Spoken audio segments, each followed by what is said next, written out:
Hello everyone, this is Gayatri Sharma and welcome back to our YouTube channel Survival of the Fittest। आज हम लोग discuss करने वाले हैं रिमेनिंग क्वेश्चंस। लास्ट वीडियो के अंदर क्या हुआ था, कुछ टेक्निकल प्रॉब्लम आ गई थी जिसकी वजह से ये बीच में स्टॉप हो गया था। सो इसको कंटिन्यू करते हैं। ओके, तो क्वेश्चंस देख लेते हैं। ये क्वेश्चन पूछा गया था असम और मेघालय के दिसंबर 2019 में 27 दिसंबर को जो एग्जाम हुआ था उसके अंदर। इसमें पूछा गया है कि पेप्टाइड और प्रोटीन की कंफर्मेशन के लिए कुछ स्टेटमेंट्स दिए हुए हैं और उनमें से इनकरेक्ट स्टेटमेंट हम लोगों को निकालने हैं। सो फर्स्ट स्टेटमेंट है the circular dichroism spectra of collagen and protein in a alpha helical conformation will be identical. This statement is wrong because circular dichroism spectra के अंदर जो ग्राफ मिलता है वो कोलेजन ट्रिपल हेलिक्स का different मिलता है अल्फा हेलिकल कन्फर्मेशन से। बिकॉज कोलेजन ट्रिपल हेलिक्स क्या होता है, लेफ्ट हैंडेड होता है और अल्फा हेलिक्स जो नेचुरल कंडीशन में मिलता है वो होता है right handed. So this statement is wrong. Next statement है the allowed region for the dihedral angles phi and psi in glycine spans a large area in the Ramachandran map. Yes, this statement is correct. यहाँ तक correct है। उसके बाद this can be drastically reduced by substituting the two hydrogen with methyl groups. Okay, so ये statement correct है because हम लोगों ने देखा था कि ग्लाइसिन क्या है, लार्ज एरिया ऑक्यूपाई करता है रामाचंद्रन प्लॉट के अंदर because of their smallest side chain. Okay, तो स्मॉल साइड चेन की वजह से ग्लाइसिन लार्ज एरिया ऑक्यूपाई करता है। लेकिन अगर इन दो हाइड्रोजन को रिमूव करके इसकी जगह मिथाइल ग्रुप ऐड कर दिए जाए तो फिर क्या होगा, उसकी जो साइड चेन थोड़ी बल्की हो जाएगी और वो क्या हो जाएगा, उसका जो ऑक्यूपाइड एरिया है वो रिड्यूस्ड हो जाएगा। So this statement is true. B statement correct है लेकिन हम लोगों को इनकरेक्ट ढूंढना है। सो ए इनकरेक्ट है, ये भी इनकरेक्ट है, तो ए सिर्फ दो ऑप्शन में आ रहा है। इसका मतलब ये ऑप्शन एलिमिनेट हो जाएगा और ये वाला भी एलिमिनेट हो जाएगा। सो इन दोनों में से देखते हैं।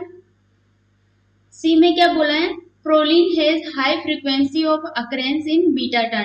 तो ये हम लोग देख चुके थे कि बीटा टर्न के अंदर क्या होता है, प्रोलिन को प्रिफर किया जाता है। प्रोलिन, ग्लाइसिन, एस्पार्जिन और एस्पार्टिक एसिड, ये 4 अमाइनो रेजिड्यू प्रेजेंट होते हैं बीटा टर्न के अंदर।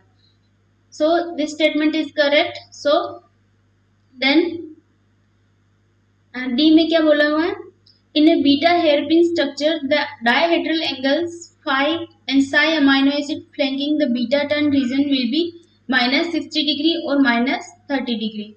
इसमें क्या बोला है कि जो फ्लैंकिंग अमाइनो एसिड्स है, मींस जो nth अमाइनो एसिड और n+3 अमाइनो एसिड के साथ में जो अमाइनो एसिड अटैच्ड हैं उनके अंदर क्या होता है, -60 और -30 डिग्री डायहेड्रल एंगल्स प्रेजेंट होते हैं। लेकिन हम लोगों ने क्या देखा था, बीटा हेयरपिन या फिर बीटा टर्न के अंदर क्या होता है, n+1 मीन्स सेकेंड पोजीशन और थर्ड पोजीशन वाले अमाइनो एसिड के डायहेड्रल एंगल्स के बेस पे उसको कंसीडर करते हैं कि ये टाइप फर्स्ट बीटा टर्न है और या टाइप सेकेंड बीटा टर्न है। सो ये चीज हम लोग वीडियो के अंदर डिस्कस कर चुके थे सेकेंडरी स्ट्रक्चर वाले वीडियो के अंदर। So this statement is wrong. So correct answer is option number 3rd। Okay, next है thermodynamics of protein folding is depicted as a free energy funnel below। तो यहाँ पे ये थर्मोडाइनेमिक्स का क्वेश्चन है for protein folding. Protein folding के अंदर क्या होता है, ये थर्मोडाइनेमिक्स हम लोगों ने डिस्कस नहीं किया है अभी तक, लेकिन फिर भी इस क्वेश्चन को इजीली सॉल्व कर सकते हैं बिकॉज कुछ टर्मिनोलॉजी है जो मैंने आपको वीडियोस के अंदर बताई है। ओके, सो मैंने बताया था कि अगर अनऑर्डर्ड स्ट्रक्चर रहेगी, सिंपल पॉलीपेप्टाइड सीक्वेंस रहेगी, प्राइमरी स्ट्रक्चर रहेगी, तो वो क्या रहेगी, उसकी एंट्रोपी काफी ज्यादा हाई होगी क्योंकि वो अनऑर्डर्ड स्ट्रक्चर है। उसके बाद जो इंटरमीडिएट ट्रांजिशन स्टेट होती है उसको बोलते हैं molten globule state. Okay, so B could be molten globule state and C एक वापस इंटरमीडिएट स्टेट है। और यहाँ पे देख सकते हैं percentage of protein in native conformation.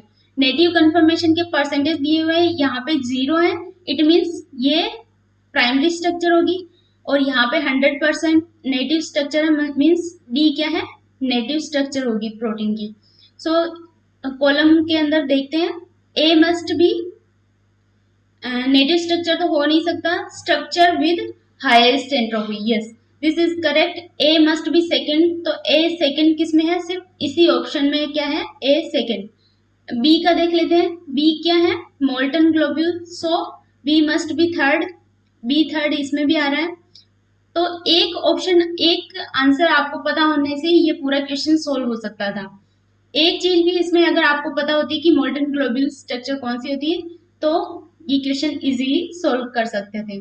सी, सी के अंदर क्या होगा, discrete folding intermediates, and D is the native structure. So correct option is first.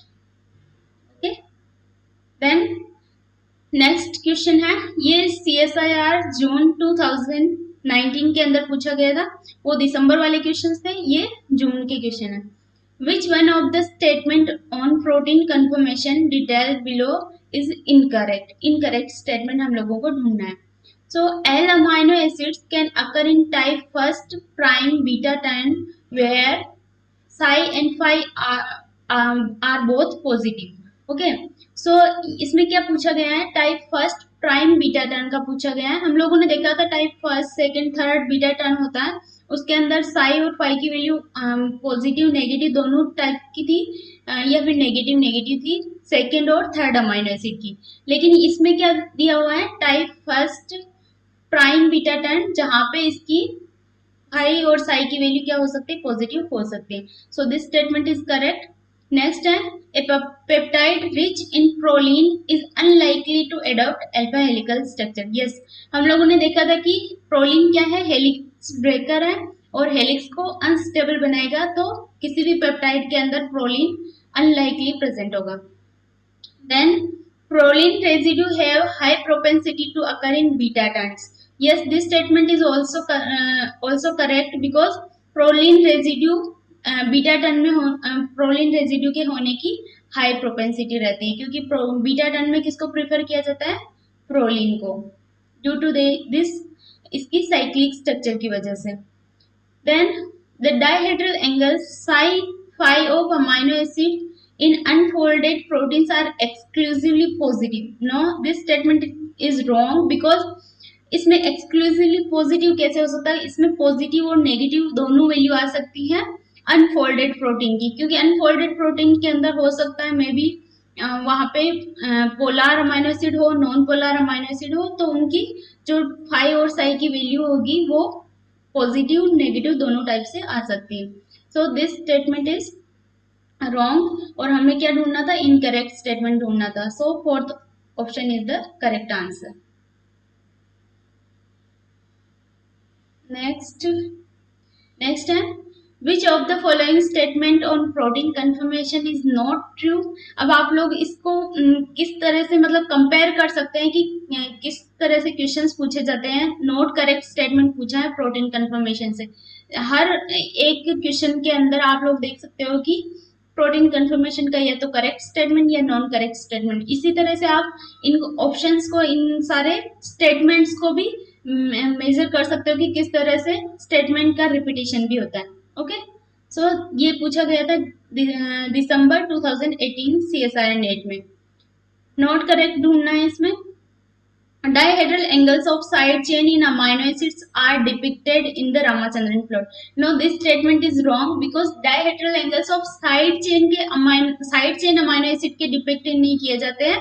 Main chain के जो फाई और साई डाइहेड्रल एंगल्स होते हैं उनको मेजर किया जाता है रामाचंद्रन प्लॉट के अंदर, और साइड चेन का जो एंगल होता है उसको क्या बोलते हैं, काई एंगल। ओके, काई बॉन्ड। तो काई बॉन्ड को रामाचंद्रन प्लॉट के अंदर नहीं देखा जा सकता। तो इस वजह से ये चीज भी आपको पता होनी चाहिए कि साइड चेन के अंदर कौन सा बॉन्ड होता है, काई बॉन्ड होता है, और पेप्टाइड बॉन्ड के अंदर कौन सा बॉन्ड होता है, ओमेगा बॉन्ड होता है। ओके, उसको क्या बोलते हैं, ओमेगा। इस तरह से सो दिस स्टेटमेंट इज रॉन्ग, और हमें क्या ढूंढना था, नॉट ट्रू ढूंढना था। So this is the answer. बाकी सारे स्टेटमेंट किस तरह से सही है। Infrared spectroscopy can be used to deduce hydrogen bonding in peptides.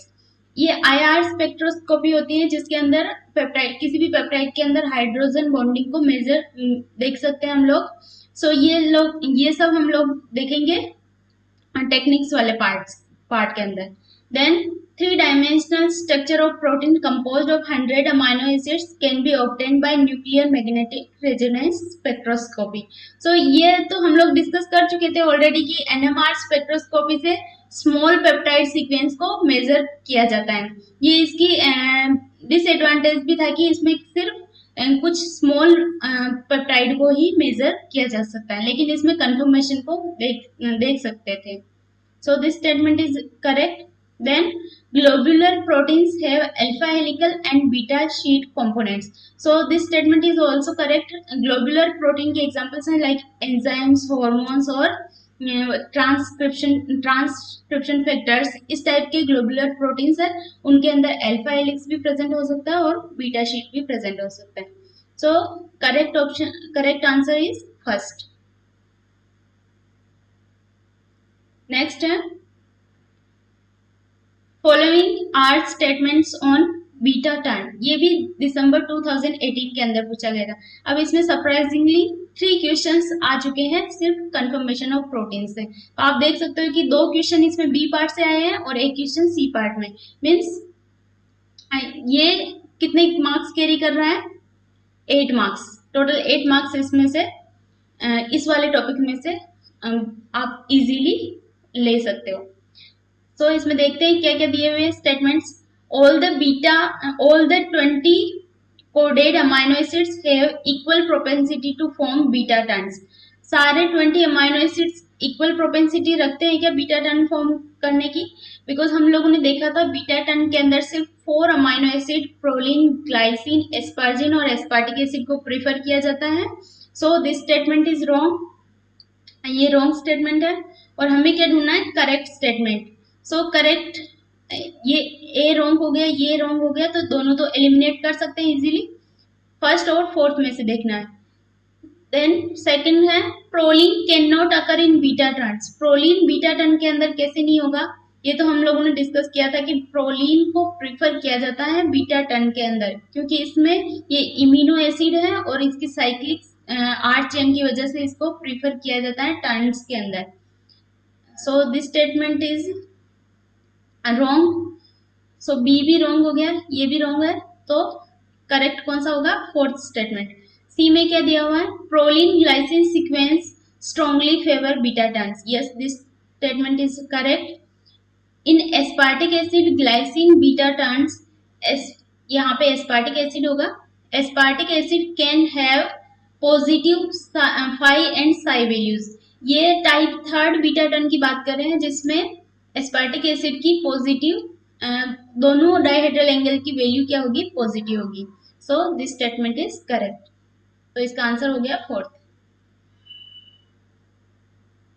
Next है ये भी CSIR नेट दिसंबर 2018 में पूछा गया था। Which one of the following activities is not involved in protein folding in the endoplasmic reticulum? So इसके अंदर मैंने आपको कुछ बताए थे कि PDI क्या होता है।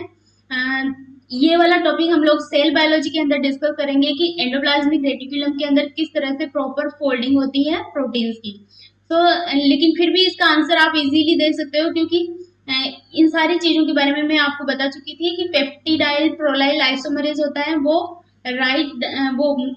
सिस ट्रांसफॉर्मेशन के लिए यूज होता है, क्योंकि प्रोलीन के अंदर जो सिस बॉन्ड होंगे उनको क्या करा जाएगा? ट्रांस के अंदर कन्वर्ट किया जाएगा, अदरवाइज प्रोटीन की स्टेबिलिटी मेंटेन नहीं रह पाएगी। सो ये तो होता है एंडोप्लाज्मिक रेटिकुलम के अंदर। देन प्रोटीन डाइसल्फाइड आइसोमरेज, ये भी करेक्ट डाइसल्फाइड बॉन्ड फॉर्मेशन के लिए रिस्पॉन्सिबल होता है। So this statement is also correct. Then protein glycosylation, glycosylation के लिए मैंने बताया था कि एन लिंक्ड ग्लाइकोसाइलेशन जो होता है वो होता है एंडोप्लाज्मिक रेटिकुलम के अंदर। So this statement is also correct. And protein ubiquitination कब होता है? जब कोई प्रोटीन मिसफोल्डेड या इनकरेक्ट फोल्डिंग हो जाती है तो उसको क्या करते हैं? डिग्रेडेशन के लिए साइटोसोल के अंदर भेजते हैं और वहां पे उसका पोली यूबिक्विटिनेशन होके उसको 26S प्रोटियोसोम बॉक्स के अंदर डिग्रेड कर दिया जाता है स्मॉल पेप्टाइड्स के अंदर। ओके, सो ये कहाँ पे होती है ये वाली रिएक्शन यूबिक्विटिनेशन वाली? साइटोसोल के अंदर। सो एंडोप्लाज्मिक रेटिकुलम के अंदर ये सारे तीनों प्रेजेंट होते हैं, और इसमें नॉट इन्वॉल्व पूछा था, तो correct answer is fourth option.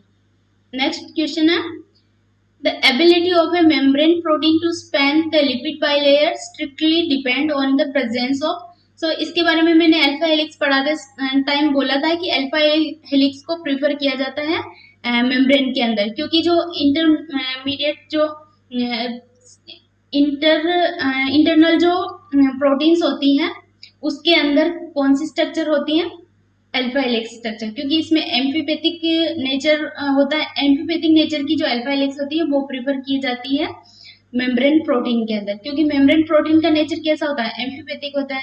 Okay, so alpha helix is the answer. Zinc finger motif नहीं हो सकता, ये डीएनए बाइंडिंग प्रोटीन है। देन पैरेलल बीटा शीट और एंटी पैरेलल बीटा शीट को भी प्रीफर नहीं किया जा सकता है। So alpha helix is the correct answer. Then following statements are made related to protein structure, ये पूछा गया था जून 2018 के अंदर। आप देख सकते हो कि हर बार जितनी भी बार एग्जाम हुए हैं, जून या दिसंबर का एग्जाम हो, हर बार इसके क्वेश्चंस पूछे गए हैं इस वाले टॉपिक से। So the hydrogen bonding patterns between carboxylic acid and amino groups are n+3 in alpha helix. No, alpha helix के अंदर क्या होता है, n+4 होता है। ओके, यहाँ पे n+3 किस में होता था, 310 हेलिक्स के अंदर। So this statement is wrong. और आगे क्या दिया हुआ है, n+4 इन 310 हेलिक्स, नहीं, ये इसका पूरा उल्टा दे दिया है। 310 हेलिक्स के अंदर n+3 होता है और n+4 किसके अंदर होता है, अल्फा हेलिक्स के अंदर। And n+5 in pi helix, ये पाई हेलिक्स के अंदर तो n+5 होता है। सो यहाँ तक ये तो सही है, लेकिन ये वाला रॉन्ग हो गया। सो दिस स्टेटमेंट इज रॉन्ग, और हमें क्या ढूंढना है, करेक्ट स्टेटमेंट ढूंढना है। तो ए बाहर चला गया, ए वाला बाहर चला गया, बचे ये दोनों। सो नेक्स्ट है, in a beta turn there are 10 atoms between the hydrogen bond donor and acceptor. Yes, ये हम लोगों ने देखा था कि बीटा टर्न के अंदर जो हाइड्रोजन बॉन्ड डोनर और एक्सेप्टर जो होता है, अमाइनो ग्रुप और कार्बोक्सिलिक ग्रुप के बीच में जो एटम्स प्रेजेंट होते हैं वो कितने होते हैं, 10 एटम्स प्रेजेंट होते हैं। So B is the correct, B correct है, तो फिर बचा ऑप्शन यही है। नेक्स्ट देख लेते हैं, in a gamma turn there are 6 atoms between the hydrogen bond donor and acceptor. नहीं, गामा टर्न के अंदर कितने एटम्स होते हैं, 7 एटम्स होते हैं, 6 एटम्स नहीं होते। So this statement is wrong. And D में क्या दिया हुआ है, parallel sheets have evenly spaced hydrogen bonds which bridge the strand at an angle. तो हमने देखा था उसमें पैरेलल बीटा शीट में क्या हुआ था, इवनली स्पेस्ड थे सारे अमाइनो एसिड्स, क्योंकि उसकी जो फर्स्ट पॉलीपेप्टाइड सीक्वेंस का अमाइनो ग्रुप था वो सेकेंड पॉलीपेप्टाइड के अमाइनो ग्रुप के साथ बिल्कुल इवनली स्पेस्ड था। सो this statement is also correct. So B and D is the correct answer. Next है, the phi and psi values of beta strand composed of all D amino acids will mainly occupy which quadrant in Ramachandran plot. So इस वाले question को अगर आप लोगों ने ढंग से नहीं पढ़ा होता तो इसमें मिस्टेक होने के चांसेस थे, क्योंकि इसमें क्या पूछा है, डी अमाइनो एसिड्स के लिए। अगर आपने बीटा स्ट्रैंड का दे दिया आंसर बिल्कुल जल्दबाजी में, तो ये क्वेश्चन क्या हो जाता, रॉन्ग हो सकता था, क्योंकि हम लोग जनरली पढ़ते हैं एल अमाइनो एसिड का, जिसकी बीटा स्ट्रैंड कहाँ पे होती है, अपर लेफ्ट साइड वाले क्वाड्रेंट के अंदर। लेकिन इसमें डी अमाइनो एसिड का पूछा है, तो इसका मैंने ग्राफ आपको बताया था अलग से कि इसमें डायगोनली इंटरचेंज हो जाते हैं। अगर यहाँ पे राइट हैंडेड अल्फा हेलिक्स था तो ये इधर चला जाएगा और ये लेफ्ट हैंडेड इधर आ जाएगा और बीटा शीट यहाँ आ जाएगा और ये डिसअलाउड रीजन यहाँ पे चला जाएगा। सो ये डायगोनली इंटरचेंज हो जाएंगे और ये अब कहाँ पे आ जाएगा, beta strand lower right side के अंदर। So lower right, this option is the correct answer. Next है, given below are statements related to protein structure. Protein structure से रिलेटेड कुछ स्टेटमेंट्स दिए हुए हैं, CSIR जून 2017 का question. The dihedral angles of an amino acid X in acetyl X and methyl amide in the Ramachandran plot occur in very small but equal area in the left and right quadrant. कोई ऐसा amino acid है जो कि Ramachandran plot के अंदर equal area occupy कर रहा है सारे क्वाड्रेंट के अंदर, लेफ्ट और राइट साइड के अंदर. And it can be concluded that X is not one of the 20 coded amino acid. This statement is correct because अगर ये 20 कोडेड अमाइनो एसिड में से होता तो ये डिसअलाउड रीजन में कभी भी ऑक्यूपाई लाई नहीं कर सकता था. सो ये कोई अनयूजुअल अमाइनो एसिड है जो कहाँ पे लाई करेगा, सारे क्वाड्रेंट के अंदर लाई कर पा रहा है. Okay, so this statement is correct और हमें क्या ढूंढना है, करेक्ट स्टेटमेंट ढूंढना है. तो A is correct, A is correct, A is correct. Third वाला ऑप्शन बाहर चला गया. देन नेक्स्ट है the dihedral angles of a 20 residue peptide are represented in the Ramachandran plot. It is possible to conclude that the peptide does not have a proline. तो इसमें से कैसे conclude किया जा सकता है कि प्रोलीन है या नहीं, क्योंकि प्रोलीन अगर पॉलीपेप्टाइड सीक्वेंस के अंदर प्रेजेंट है या नहीं ये कैसे कंक्लूड करेंगे, प्रोटीन की सीक्वेंसिंग से, ना कि रामाचंद्रन प्लॉट के अंदर. रामाचंद्रन प्लॉट के अंदर प्रोटीन की सेकेंडरी स्ट्रक्चर, उसकी कंफर्मेशन देखी जाती है, ना कि उसकी sequencing. So this statement is wrong. Be wrong हो गया तो ये सारे ऑप्शंस बाहर चले गए, बचा सिर्फ एक. तो इस तरह से आप एलिमिनेशन मेथड से अगर आपको एक भी चीज पता है तो सी पार्ट में आप इजीली आप कर सकते हो क्वेश्चंस को. ओके, नेक्स्ट स्टेटमेंट दिया हुआ है, two proteins can have a similar fold even if they do not share significant similarity in their primary structure. Yes, अगर प्राइमरी स्ट्रक्चर के अंदर कोई सिमिलरिटी नहीं हो तो भी वो इक्वल टाइप की, इवन टाइप के फोल्ड बना सकती है, क्योंकि प्राइमरी स्ट्रक्चर में कुछ भी अमाइनो एसिड्स हो उससे कोई फर्क नहीं पड़ता, वो अल्फा हेलिकल स्ट्रक्चर बना सकते हैं और बीटा शीट भी बना सकते हैं. सो this statement is correct, C is correct. And then on denaturation of a protein by urea, the interaction that would be disrupted are ionic bonds and van der Waals interaction, but not disulfide bonds. Yes, this statement is also correct because अगर disulphide bond को break करना है, क्योंकि disulphide bond covalent interaction है, इसको ज्यादा energy की requirement होगी ब्रेक करने के लिए. सो बीटा मरकेप्टोइथेनॉल से डाइसल्फाइड बॉन्ड्स को ब्रेक किया जाता है. यूरिया सिर्फ किसको करेगा, नॉन कोवेलेंट वीक इंटरेक्शंस को डिसरप्ट करेगा. So this statement is also correct. So C correct, D correct और A correct, A C D. Second is the correct answer. Next है, the following are 4 statements on peptide और protein conformation. 2016 का question है, दिसंबर 2016. Glycine has the largest area of conformationally allowed space in the Ramachandran plot of phi and psi. This statement is correct क्योंकि हम लोगों ने देखा था ग्लाइसिन लार्जेस्ट एरिया ऑक्यूपाई करता है रामाचंद्रन प्लॉट के अंदर. Then a 20 residue peptide that is acetylated at the N terminus and amidated at C terminus has phi -60, psi -30 for all the residues. It can be concluded that conformation of peptide is helix turn strand. नहीं, ये कैसे conclude कर सकते हैं कि ये helix turn helix है या फिर क्या है, क्योंकि माइनस माइनस जो वैल्यू आती है डाइहेड्रल एंगल्स की वो आती है अल्फा हेलिक्स के लिए. सो दिस स्टेटमेंट इज रॉन्ग. और नेक्स्ट है, the allowed value of phi and psi of amino acid in a protein are not valid for short peptide. No, this statement is wrong because short peptide हो या single amino acid भी हो तो भी phi और psi value को easily हम लोग आइडेंटिफाई कर सकते हैं, वैलिड होती है रामाचंद्रन प्लॉट के अंदर. So this statement is also wrong और हमें क्या ढूंढना है, करेक्ट स्टेटमेंट ढूंढना है. तो बी रॉन्ग हो गया, सी रॉन्ग हो गया, तो बचा A and D. Third option is the correct answer. D में क्या दिया हुआ है, a peptide acetyl A1, A2, A3, A4, ये क्या है, सारे अमाइनो एसिड्स हैं A2, A4. Then adopts well defined beta turns. Yes, हम लोगों को पता है कि बीटा टर्न के अंदर 4 अमाइनो एसिड्स होते हैं. The dihedral angles of A2 and A3 determine the types of beta turn. ये स्टेटमेंट बिल्कुल करेक्ट है क्योंकि हम लोगों ने देखा था A2 और A3, जिसको हम लोग क्या बोल सकते थे, N+1 और N+2, क्या डिटरमाइन करते हैं कि कौन से टाइप का बीटा टर्न है, वो टाइप फर्स्ट है या सेकंड है. So third statement is the correct answer, third option is the correct answer. Next है choose the correct statement about peptides in Ramachandran plot. वापस से रामाचंद्रन प्लॉट का क्वेश्चन है दिसंबर 2016 का.